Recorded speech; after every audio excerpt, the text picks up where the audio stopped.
Okay. Thank you, ma'am. So let's begin. Pedagogical training for effective online teaching learning, Zoom. I am Akhil Joshi. Let us begin. A very warm welcome to all. I hope you are all set. So let's begin. But first, before going into it, I would like to put one quote. Live as if you're going to die tomorrow and learn as if you're going to live forever. I'll just want to take a feedback. All the participants, I'll request them to go and click on the participant tab, and you will be getting the 4 options: yes, no, go slower, go faster. So those who have heard of this quote, please say yes. Those who have not heard of this quote, please say no. Right. So we have 21 yeses, 4 nos, right? Chat window is also enabled. I will definitely open the chat. But sir, thank you for your personal response, but I want you to click on that non-verbal feedback, yes or no. And I am enabling the chat for everybody.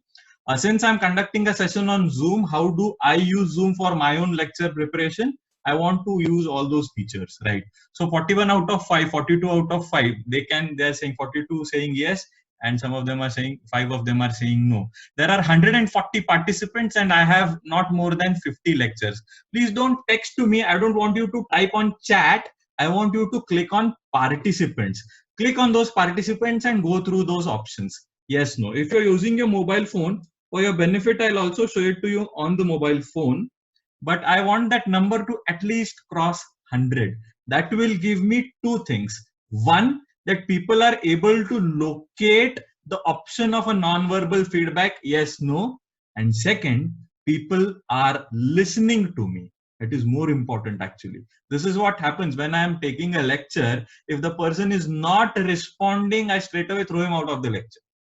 This is what I do, and I call him. I said, you're out of the lecture, you come back again. Right? So one of the things that non-verbal feedback here that it is helping me is that it will give me the access to check whether my students, my audience, my viewers is active. Okay, so we have gone to the position. I'll have to disable the chat. I don't want the option on chat. I want it on this, only 62. So should I consider that there are only 62 people who are at least interested in this session? Right. So if you are looking at your mobile phone, there you can see the on participants tab, you will be able to check this out. So this is how I want you to participate. Okay, I am sure that 80-20 rule applies here also, and I will be struggling to get to the number of 100. No problem. As all of you can see that there are the on your mobile phones also, if you click on the participant tab, you can see yes, no, yes, no, yes, no, yes, no. Now I'm going to just clear it all, and the yes, no has gone away. It is a clean slate again. And now I post one more question. Now I'm going to conduct a quiz. I will be opening up the chat window in the next 1 minute. Those who have heard this have to type in the name of the person who has said this quote. Your time starts now. The first person wins. The chat is enabled. You have to give it to everybody. Yes. So the first response I've got from Anjali Kulkarni, ma'am, Mahatma Gandhi. No, sir, this is not my quote. This is somebody of a very senior stature. This is the quote by Mahatma Gandhi, right? So what we conducted right now is a very simple thing. To think of it, I'll again stop the share. I just shared one screen and I got almost 70 people of the 140. I mean 50% of my viewers, I got them to do one task. They're not just listening and sitting and doing something. I got them to do some activity. Go back to the learners phase where we studied about the different learners, and there comes the kinesthetic learners. They're those who learn through activity. Physical activity is important if you want to learn. This was just a small demonstration. I'll be going back to my presentation regarding Zoom. Yeah. So this was the quote. My presentation begins with essential hacks for a smooth Zoom, for a smooth lecture and meeting. This is definitely with in respect of the software that we have been using, the world has been using, Zoom, right? This is my email ID. What I've done is I've just dropped in a small icon. So most of you know me. You may talk to me. So this session has certain objectives, right? So let me put those objectives very clearly before we proceed. First objective is we have to use Zoom effectively, not just use Zoom, but use Zoom effectively. Exercise a better class control. Now, this is very important that whenever we are talking right now, we are struggling that how do you control an online class? Offline class, yes, I know I stand at one end, I give one shout, the class it gets automatically controlled. Mechanical engineering, many of you you might be knowing that class control comes kind of easy to us. There's a huge class and crowd and 4 divisions and all. But how do I control an online class? Is the online class being controlled or not? Or is the student just listening? Those who are listening, are they effective? Are they grasping? How do I monitor these things? Objective 3 is screen annotations versus document annotations. Something that I come from the old school of teaching, wherein if I don't have a chalk in my hand, I cannot teach. Even now I'm holding a marker. So I have to have something as a chalk and talk approach. That is something that we cannot do away with. That is going to be there come what may, right? And then boost the live online presence. What do you mean by live online presence? Right now, all of you are looking at me. I'm wearing some jacket. I have my, obviously since this is official work, I'm using my college ID card. So how do I boost my online presence? How do I present myself online? This again becomes an important thing. And lastly, a controlled delivery of lecture. Many times it so happens that we begin the lecture and we are in an urge to end it because there is no control, because there is hardly any feedback. Those of you who are using a mobile phone, you just switch on the video, switch on to the share content, switch on to the screen. Try to see. You are all students for the next 15 minutes, my students for the next 15 minutes. And I would want you to look at this session from the way a student looks at these questions. So questions you post to Majan ma'am, you can post the questions to me also, no problem. Yeah. So these are the things. Let me come to the Zoom interface. So this is what my desktop looks like. And when I open Zoom, this is the Zoom interface. All of you definitely get this interface. The first hack that I'm going to bring in right now is before the meeting. Before you begin your lecture, before you schedule a meeting, there are some hacks that all of us should look at. First one, advanced options. So whenever we schedule a meeting, we go into the Zoom and we just click on meeting, but we don't click on advanced options, right? So when you schedule a meeting, be it a personal meeting room, be it a recurring meeting, see here you can click on a recurring meeting. You can either generate an ID automatically or use your personal meeting ID. Then comes the question of password, and then comes certain advanced options. See, the training is not about Zoom. The training is not about Epic Pen. The training is not about Google Sheets. The training is not about Edmodo. This faculty development program is about pedagogy. And here at every step, we have to make sure that we touch upon the concept of teaching, the concept of pedagogy. Here the pedagogy, what can I put in the password? Can this password be changed? If it is changed, how does it affect my pedagogy? Can the meeting room, enable the meeting room, enable join before the host, mute the participant upon entry, automatically record the meeting on a local computer? Can these things be done? How these things can be done? How can they be toggled? How will they affect my teaching? This is all how we have to look at this session, right? So first thing, meeting room. I use the meeting room quite often. I mean, for every lecture, I use the meeting room. But there are two things. Even though all of you who have joined this meeting room, you might be knowing that while you are before joining at 2:25, 2:30, we let all of you in. I am sending out certain messages to you in the meeting room. What happens when you are in the meeting room? You are in the waiting room, sorry. When you are in the waiting room, we are in the meeting room. What happens is I can check my audio. I can check the camera position. I can run an audio diagnostic. I can run a video diagnostic. I can be sure that I'm ready to present. Only after that, I allow the others to enter from the waiting room into the meeting room.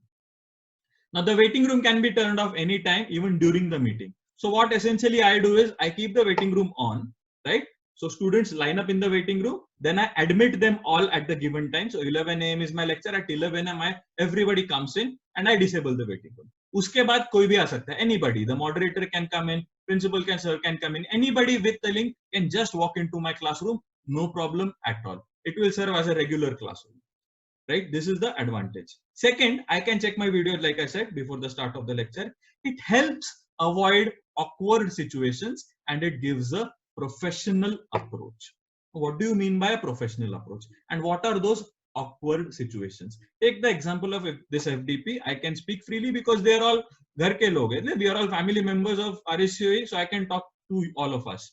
Imagine that this meeting is to be attended by students as we are running the webinars for all those students and all. If I keep a waiting room, if I keep those students in the waiting room, background mein I can run all the checks. आवाज आ रही है क्या, सुनाई दे रहा है क्या, कसं आहे, कुठे आलाय की नाही, whatever त्याचा इंटरनेटचा प्रॉब्लेम आहे, everything can be done. And when we are ready to present ourselves, only then I let all the participants in. This can be done for the paid version. This has to be done for the free version also. These awkward situations can be completely avoided if we use the waiting room. As simple as that. And it gives you that professional approach. Meanwhile, when people are in the waiting room, we have to keep an eye on them also. Next, this is especially useful in case of the YouTube live sessions. Like I said, what happens in YouTube live? You go live only when everything is ready. In actual news channels, say, or interviews, or whatever be the case, how do they go live? There is always some camera saying in. There is a person saying in your microphone who is not on video, but he says 3, 2, 1, we are live. Now you may begin. This is how it happens, right? So this is the meeting room. Others, what can one do? What are the other things you should be taking care of? Mute participants upon entry, so you don't have to keep on requesting mic bankar, mic bankar, mic bankar. You just mute them upon entry. Depending on it's a lecture or it's a meeting, you can enable or disable, allowing or disallowing the participant to unmute themselves. Most importantly, you can switch off the video of participants. I am doing this for a couple of days now. So what happens that if there are a lot of participants and the lecture is not interesting, I'm holding the phone somewhere, the video goes on, right? Even in this FDP also, many times I have had to close the video because accidentally some participant switched on his video. So this is one thing that you should practice. And it gives, about regarding the third important aspect of password, right? We had seen here that there was a password, right? Password, usually we take the whatever password is generated by Zoom. I am of the other opinion. I say that no, go ahead and give this password. So what happens when you give this password for this particular FDP? The password is ICT for us, Information Communication Technology Tools for us. ARJ Thermo is my password for my thermodynamics lecture, right? Engineering for Future, Innovate for India. What happens? Even by your Zoom password, you end up sending a message across to your audience. Now, obviously, the audience has to be perceptive enough to catch it. But if this happens, it again adds one point in the pedagogical chart of ours. Next. Yeah. So what is the outcome is that it creates an environment of a sincere class for you as well as for the students. So when we do all this preparation beforehand, it creates that environment that it is a professional approach. It creates that environment of learning. It creates that environment of working, right? I'll go to the next hack. During the lecture. Now this is very important. This is where things get interesting. What to do during the lecture? Pay attention. When it comes to pay attention to whom? You have to pay attention to students as well as to yourself. So right now my video is on. One of the reasons my video is on is I'm looking at myself. At the same time, I have a participant window, small window here, wherein I am looking at participant reactions, right?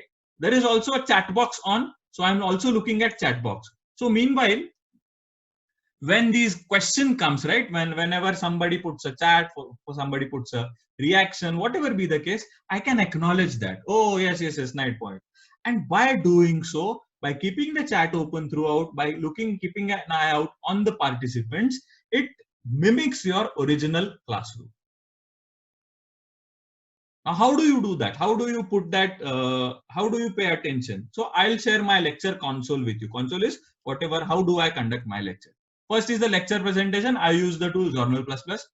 Minimized participants tab, minimize chat box. I toggle it on and off as per my requirement. So what is the requirement? If I have to keep it open, I say it is open. Anybody can ask a question. Yes. But then sometimes I put across a numerical. I'll just show it to you. And obviously I keep my video on. Now this video is turned on as and when I want the students to understand, to watch me talk about an important topic. Because in pedagogy, how you emote, what gestures do you use, make an impact on the different types of learners. You take any learner, there is a pedagogical tool even in Zoom right now to address them. Take example of you are standing in a classroom. There is a group of 4 students, say there are some participants in say Rangabhumi or Supra, whatever be the case. Whenever you are teaching, if you make a reference to that I also practice, right? So if I make a reference to, okay, Supra, go home, find this answer, ask your seniors, automatically I'm addressing that social learning. If I am using good quality gestures, hand gestures, as well as my voice intonations, I'm addressing the audio-visual learners, I'm addressing the verbal, non-verbal, all types of different learners. So this is how you create an impact. And for this, I have to pay attention on my students as well as on myself. So this is what my console looks like, right? So I conducted a numerical, or this numerical was given for them. So you can see here, what is visible to you is that there is a, just 1 minute. Yeah. So there is my Zornal++ PDF. So this is my PPT that has been converted into PDF. I have written the numerical here. And when I made the student read the numerical, I went on highlighting it. When I was highlighting it, I used different colors. By using these different colors, the student gets some hint. Since this numerical was given as a competition, this was a quiz. So the person who answers this question first wins as a quiz. So I had given them that you have 5 minutes. There was a hint scribbled down. There was those things which have been annotated for us, kilojoule per kilogram of air, Newton per meter square, SI unit. These things, they matter, right? At the same time, on my right, you can see the participants tab. Here, the participants are named in the format. Many of us might be wondering, ki bar, why does he insist so much on, arey tum department ka naam likho, format mein naam dalo. See, by this, it becomes easy for me to check the attendance. You can see Suyash Pingle at the top here because Suyash had just answered had asked one question and I had unmuted him. That's why he's on top. You can see the moderator, Professor Yogita Bhalekar. She is also here. SE Mechanical Direct Second Year host. That is me. I am conducting the lecture as well as the Zoom chat. There is nothing on the Zoom chat because I had disabled the chat. I had enabled it only for host. This is how my lecture console looks like. Going to the next point, during the lecture. Now, hack number 3 reads it during the lecture, verbal as well as non-verbal feedback. What do you mean by verbal as non-verbal feedback? We have to understand that I was just talking about this at home and how do you teach? I said that it is the worst part about online teaching is you cannot see the facial expressions of your students when you're delivering something. So I am teaching them the first law of thermodynamics. I'm teaching them second law of thermodynamics. And there is that we have, as a teachers, we possess that power of putting the student in an amazement. There is the possibility that couple of students are amazed by the facts that you present to them. We cannot see it right now. And this is the biggest drawback. So feedback is important. If that direct feedback is not available, we have to go for the other feedback. So feedback serves as an input correction mechanism also, right? If I'm dragging it on, ekdam mood nahi niche dal deta, I understand, okay, now this is going to get boring. Otherwise, if it is interesting, you can look at the feedback and you can give. It helps me pace the lecture. Speed of the lecture can be increased or decreased by the feedback. It also helps keep the viewer engaged, and at the same time, verbal feedback can be taken in the chat box or unmute themselves, or non-verbal feedback. 9 options are available in the Zoom. So what are these 9 options? The 9 options are yes, no, go slower, go fast, more, so on and so forth. Here you can also see there is a like button, there is a dislike button, there is an applause, clap button, there is a break button, there is a timeout button. Timeout matlab thoda I am away from the keyboard, or bahut late ho gaya, or hum ghadi dikhate. These things can be done. Now what I do is I use this as a cheaper outlet. I don't have the official original Zoom subscription. I'm using the free version. So what I do is I use all these 4 options as my MCQs. I use them for polling. This is how I do it. Now you might be wondering, where do you? हमको तो ये दिखता नहीं. How do you do it? Just log into your Zoom web login page. Go to the meetings tab, or go to the settings tab, and on the settings, I would encourage all of you to go through all these settings. This is very, yes, non-verbal available. It is available with free also. The picture that I showed you, it was there. So what you have to do is you have to go and enable all these settings. Go through these settings. I can assure you, we have the biggest problem of screen annotations. Students आके screen annotate कर देते, मुलं येऊन annotate करतात, and then we have to teach them, oh, don't do this.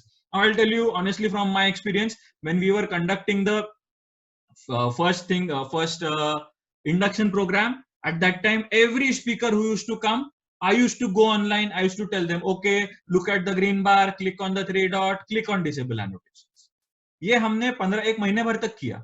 And then when I was preparing, at that time I came to know, there is an option. You can straight away disable. Nobody will be able to annotate, right? So in these meeting options, you have this required passcode for the meeting. You can click for a free meeting. Who can share? Only the host can share.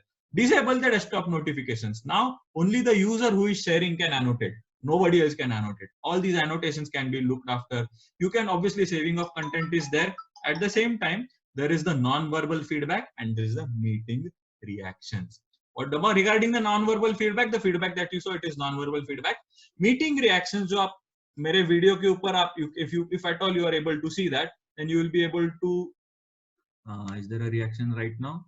So we'll have to be in the non-sharing gallery mode, wherein I will be able to give those reactions to you. So there is that smiley, clap, and all those reactions. That's it, nothing else. So these things are basically everything is there in the Zoom only. These questions, most of them are there. So next hack, actually this same hack, non-verbal feedback, outcome is that it can be used as an inexpensive and alternative for polling. Vote lena jo hai na, it is a paid version, but this can be used as an inexpensive, free of cost. Next, hack 4 during the lecture. Attendance using screenshot and scroll format of the screenshot. I'm sure many of us are using it, but I've seen many of us click 3 or 4 screenshots. I don't do that. We click a scroll screenshot. What does a scroll screenshot look like? A scroll screenshot looks like this. So when the lecture is in progress, log into the same lecture using Zoom, click on the screenshot, and if you're using an Android phone, which is a non-Nokia phone preferably, any Android phone, especially Samsung and the Chinese models, they give this option that you click on scroll, you can go on scrolling and scrolling and scrolling. This scroll screenshot is saved on your phone. You can fill up your daily attendance. What essentially happens if you zoom in on this is, you get this.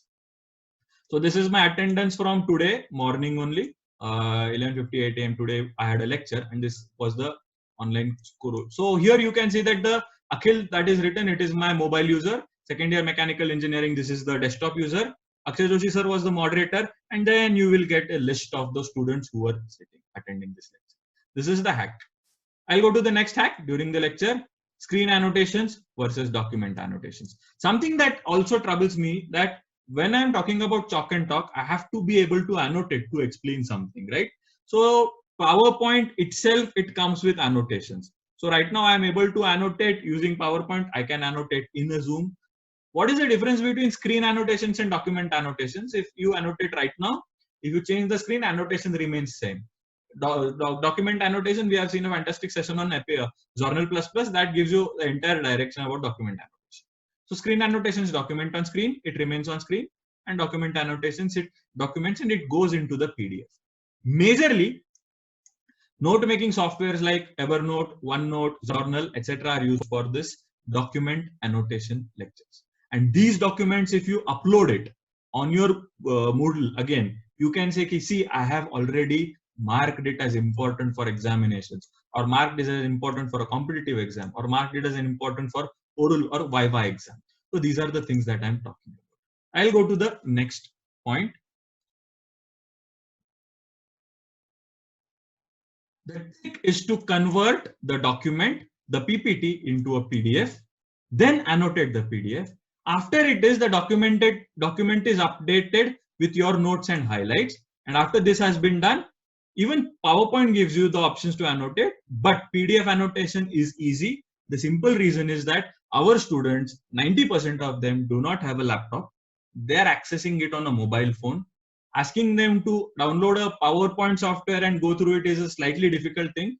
If you upload it in a PDF, it is a very cheap, data cheap tool. And I think I would always recommend that go for this. At the same time, PowerPoint doesn't have the ability of shapes, equations, so on and so forth. Next, during the lecture, use the video camera. I cannot stress this point enough, but video camera has to be used if you want to make an impactful lecture. How and why? What happens when we don't use a video camera? When we don't use a video camera, there is a strong possibility that the audiovisual learners, we have seen the different types of learners, right? They might not even look at the phone. They might be looking somewhere else. They might be lying on their bed. They might not be interested. They might actually be playing a game. Video camera basically tells you how is the person looking. Today you are seeing me, I have stopped the screen sharing. You're seeing me, I'm wearing a earphone, I have my college ID, I'm wearing informals, I'm sitting for a lecture. This creates the environment for a lecture. We just don't want to conduct a lecture and put it in an Excel sheet. We want that lecture to linger on the student's mind for the rest of the day. So video camera is essential. I'm teaching thermodynamics. Most of the time I'm talking about things. So it helps me to use the different devices. So I can demonstrate, okay, this is a cup, right? So I have a simple thing. There is most of the time in thermodynamics, we are talking about how water is being boiled. So this is a heat, I'm supplying heat. Kya ho jayega? This is how you create an impact using the video camera. But using video camera is not as easy or as simple or as convenient as you might think. There are some things that we should take care of. First, importance of the video camera. It gives us the feedback. It is impactful. It gives a professional approach. It creates the environment of a classroom. But what should you do? You have to keep in mind first camera placement. Camera should not be under your nose. I have seen many webinars, including some where the international speaker was holding the camera like this. This doesn't make a good impact. The camera should be at your eye level. Second, as far as possible, it should be at your eye level. Frame should sufficiently cover your face and hands for the gestures. If you can see my gestures, they are visible to you. Just stop the screen sharing for your benefit. For those who are logged in using a mobile phone, my hand is visible, right? I'm not sitting very far. At the same time, I'm not sitting very close and I'm teaching from here. Okay, can you see? This is not advisable, especially if we are educating students. They are still impressionable minds. We are all professionals. We might let go of something, but this is not advisable as far as the pedagogy side of things is concerned. Next, background should be preferably plain. I am not sitting in a plain background. There is a cupboard behind me, but that is okay. That is fine. My place doesn't have a plain background. And it should not have any activity in the background. Preferably don't sit in front of a passage where somebody will pass. It is not a problem, but the student, the viewer gets distracted. So this is how the camera should be placed. Next, I'll come to some tools also. Lights on the face from above. Now, this is where the things get interesting.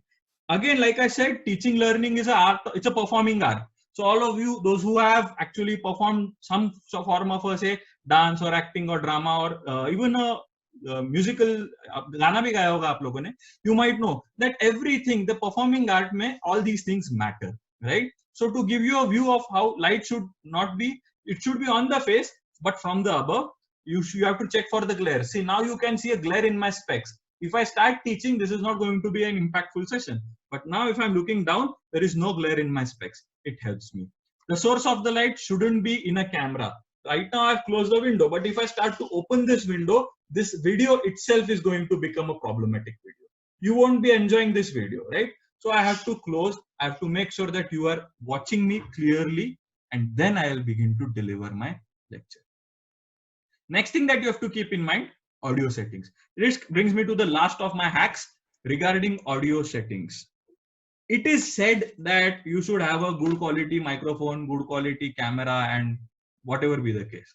You are seeing a headphone on my head. This is a 10-year-old headphone. This was lying in the bhangar. I mean, Madavar hota to. I was not using this. But then I brought this out. I started using this.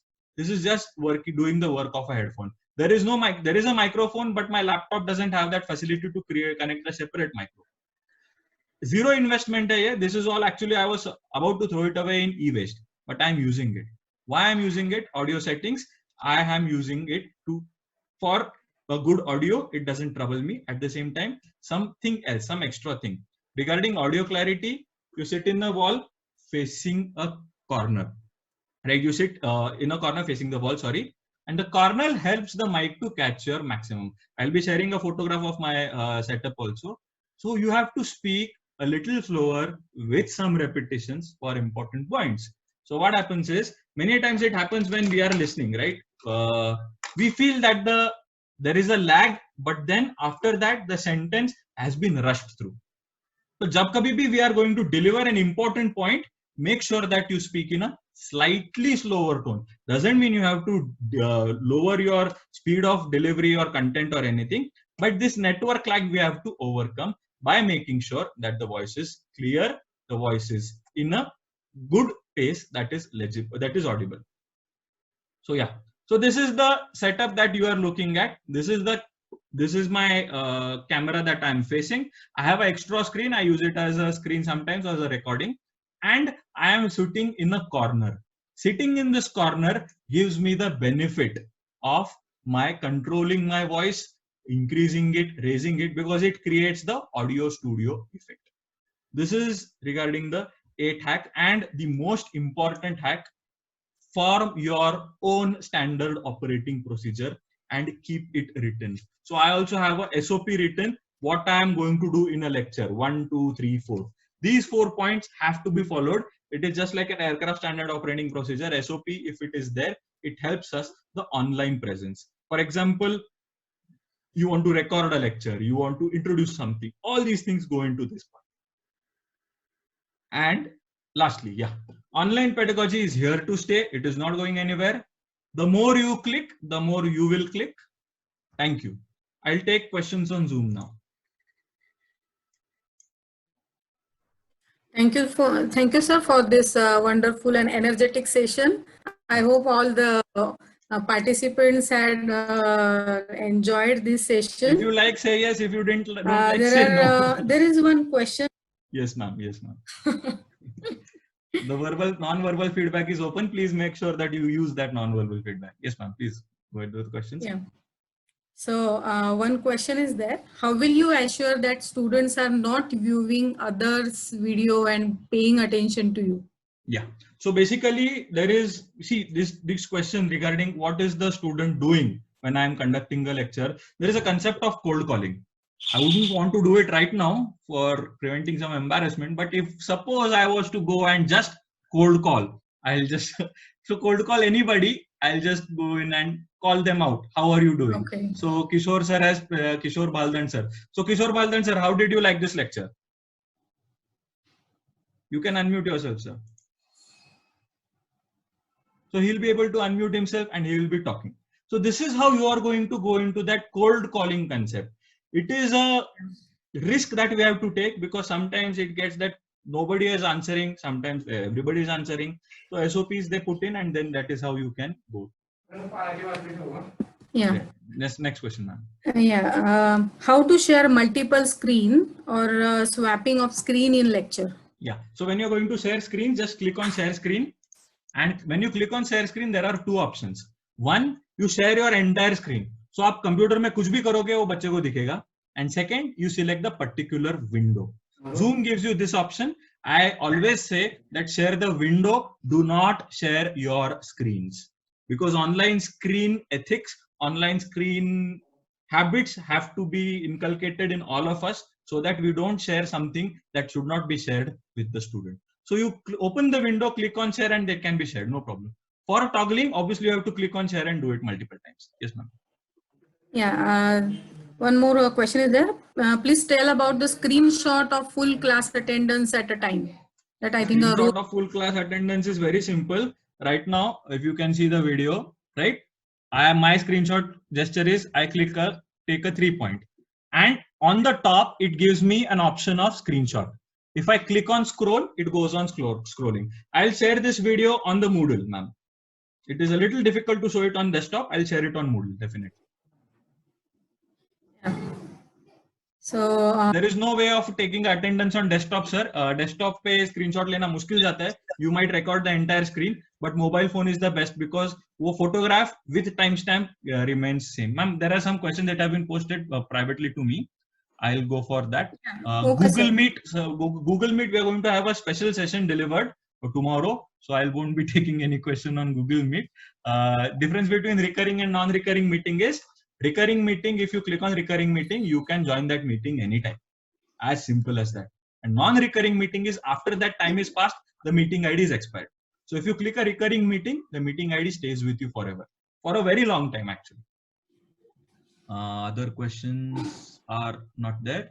Sometimes video voice is not audible to students. Yes, for free version, we have only 40 minutes.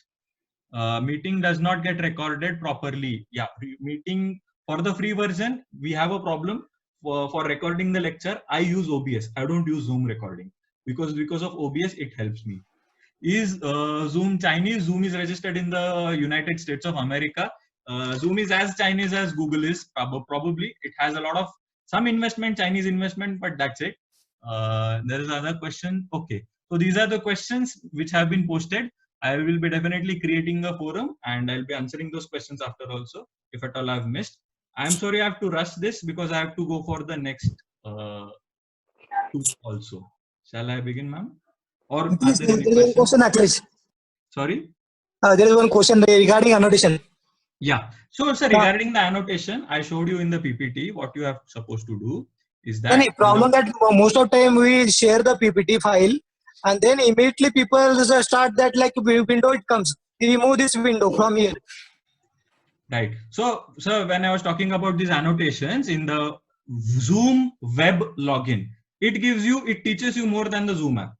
So Zoom web login, you go there, you go to settings, and in these settings, you will get security, schedule a meeting, in meeting basic, in meeting advanced. And when you go to in meeting basic, there is an option that who can start sharing. This is not enabled. Who can share? Only the host can share. And disable desktop or screen share for users. You can do this. Regarding annotation, only the user who is sharing can annotate. You have to click this. ये ऊपर वाला है ना, allow sharing of screen with annotations. This is a default setting. You click this setting and annotation is stopped. Okay, because most of the time they see window that remove this window from here. People say, yes. So this is the basic idea. We are running a little short of time. I'll go ahead with the next session.